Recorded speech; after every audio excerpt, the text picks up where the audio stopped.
For this week's video, I would like to describe the design process for a small N-scale layout. Now, this layout is very different to everything I have shown on my channel so far, in that it is based on British practice. Here is a section from a map of Addiewell in Scotland. Now, it's not so much a town, it's basically a mine and colliery area. Now, my customer for this design started working on a small N-scale layout inspired by this area here. He's not trying to make it an exact copy or anything like that. And this is the partial design that he sent me. He ran into problems. He said he rather liked this area here. He thought that overall it was too congested.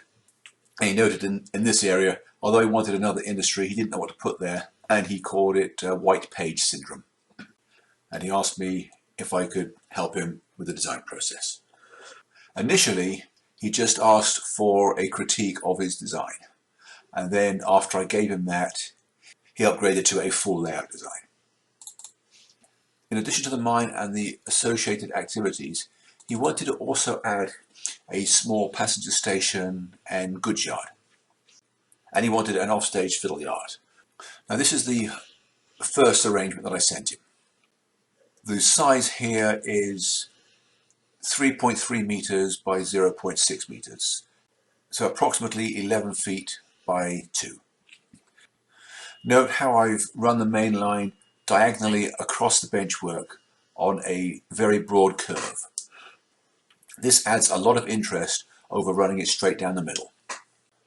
I've drawn a 4-track traverser type fiddle yard, as it gives the most train length in the shortest consumed length. And I've shown how he can expand onto either end, which is something he asked for. Now, because he was concerned about being too cramped, I went to a single yard here for the mine wagons. If you recall, on his sketch, he had separate yards for loaded and empty wagons, whereas I've combined the two, and I've made sure that it's convenient for the loader. So there's this short loop track through the loader. And then we talked about putting the other industry at the other end of the layout where it could hide the fiddle yard.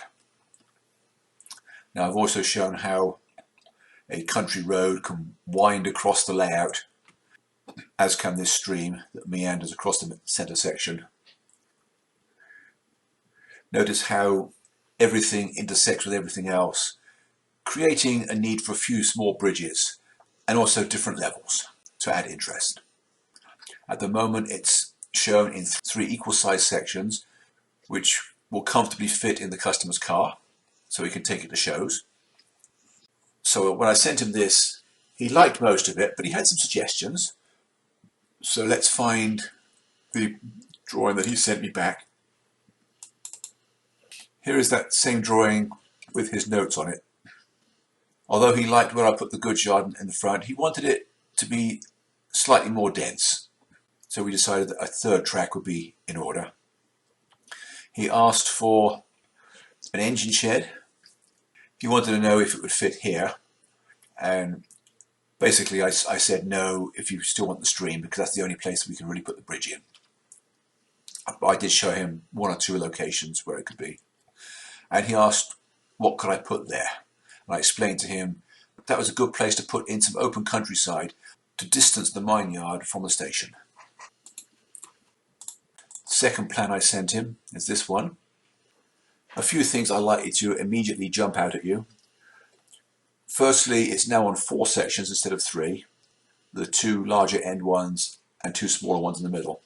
And the traverser has been abandoned in favour of a conventional turnout ladder for the fiddle yard. He said he had a 3-way turnout which he particularly wanted to use, so I managed to incorporate it here.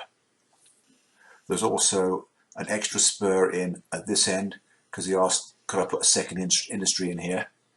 And actually I had been thinking about it before, and I didn't include it in the first drawing because I didn't want to fall into the trap of too much track, especially after he was already concerned about it being too cramped. We see the 3-track goods yard now. And then we briefly talked about a scenic feature with an abandoned track curving sharply off the front of the layout and over an abandoned grade crossing. I showed him 2 possible locations for his engine shed. Location A would be appropriate if he was going to use it for the mine shunting locomotive. Location B would be appropriate if he wanted to use it for the mainline locomotive. We both decided that it would be more use for a privately owned mine locomotive, since a locomotive that runs the mainline trains would probably be stable at the junction. By the time I drew version 3, the details were falling into place on most of the layout. So this 2/3 here has already reached its final form. You see I've drawn in all the scenery and the structures in detail. We added a residential terrace in the front here. This was actually the customer's idea. I didn't think about it, he did. So kudos to him. It fits really well, and it's a good contrast with the mining town in the background on this hill.